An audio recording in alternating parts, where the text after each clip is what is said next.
Hey Slayers, and welcome to one of Sega's standout releases for the 16-bit era, Sega Grand Prix.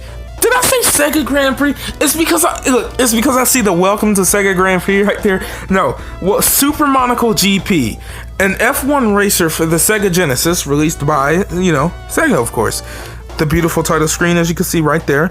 This game came out for the Sega Genesis, and you get also the Master System. I'll look at that port later on, and also an arcade port also. Again, I'll look at those ports later on in the time, but right now you have Super Monaco GP, so just a normal race. You have World Championship, and you have free practice. We're just going to click Super Monaco GP, and you have 3 classes.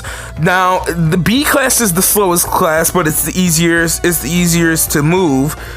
And the A class, the other 2 A classes are just the hardest classes to pick, because this one you have shift up, shift down, and this one neither of these are used, and it's automatic. The other 2 are manual, and but the speed is greater. So basically, you pick those other 2 if you want to get faster speeds but less control, and you pick B if you want the most control but slower speed. So it's a compromise.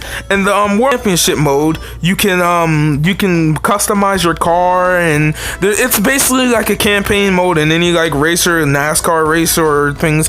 And I'm not comparing F1 to NASCAR, because some people can get a little wild up if you say NASCAR and F1 are like each other. For the flashes there, I didn't even know they were there. I'll probably put a little warning for just the flashes at the beginning of this, because I didn't know. But yeah, the game is pretty fun. Like, it's pretty hard. It's pretty fun.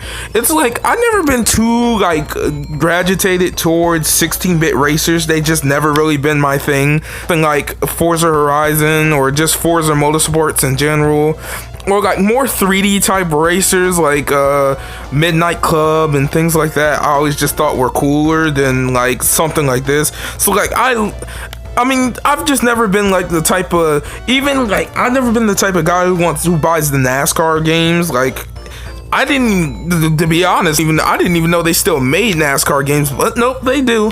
They still make NASCAR games, and people still buy them, I guess. I mean, they don't really get that much advertising, but they're there.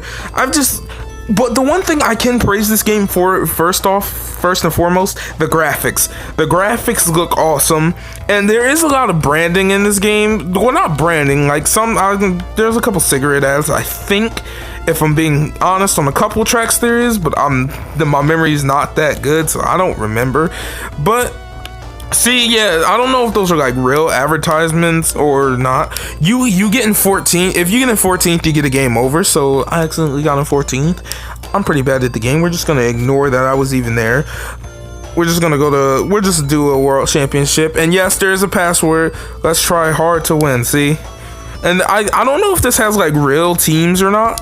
We'll just do a warm up, just one lap. I don't know if this has like actual branded teams, because I don't watch F1 racing, so I don't actually know if there are. I don't even know any branded teams, so I suggest you look that up if you're really looking for branded teams. But either way, if you're really just looking for a fun, nice racing game to sit down and play, Super Monaco GP is a good one. While personally, I've never been drawn. This is not like your arcade racer. This is a more realistic racing simulator. Even though this did come out in the arcade, even then it was more a realistic simulator. And I've never really liked the realistic simulator arcade racing games, or just realistic racing games in general. I more so prefer the wackier kind, like Outrun, Super Hang-On, and even Super Hang-On is somewhat more realistic, but Super Hang-On just always had the better gameplay, even though that's just a totally different type of sport. More drawn to things like Outrun and even Daytona USA, which I understand, and that's my second favorite game of all time, and that's more of a realistic racer.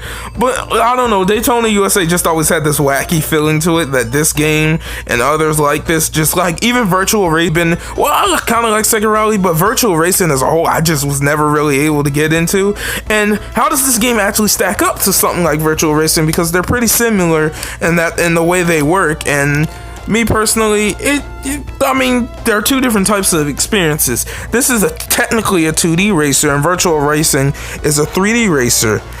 Sorry, I was raising my volume, but Virtual Racing is a 3D racer, and this is more a 2D racer.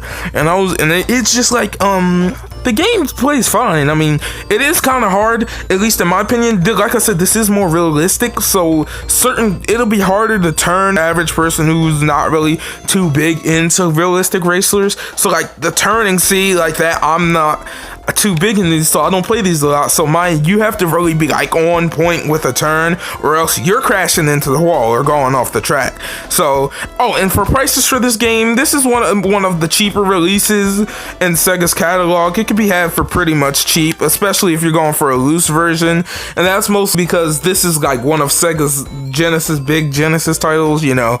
So all in all, this game also had a Master System port and also had a arcade release. Like I said, I don't know if any other ports were made, and I will check that out. One day I'll probably do a Monaco GP. One day I'll probably do that, but right now, not really. I just wanted to get this review out of the way, and let me know if there's any older videos I had to redo, because I will definitely do that. As for Super Monaco GP, it's a fun little experience. Go try it out. I mean, like I said, if you're into realistic racers, or you're just in the F1 in general, go try it out. Like I said, I don't know any teams, so I don't know if this has official teams or doesn't have official teams. It doesn't really matter, since you really honestly don't see that much team branding anyway. You don't see that much anyway, and this game has future releases. Like, this game has been ported to other things in the future, like on other consoles, if I'm pretty sure. So don't think this game has any official teams, but there's multiple tracks. There's a story, not story, I keep wanting to say story. There's a campaign mode, and there's all that. But that's really gonna do it for me this time.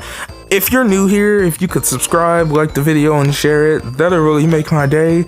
And until next time, see you, Slayers.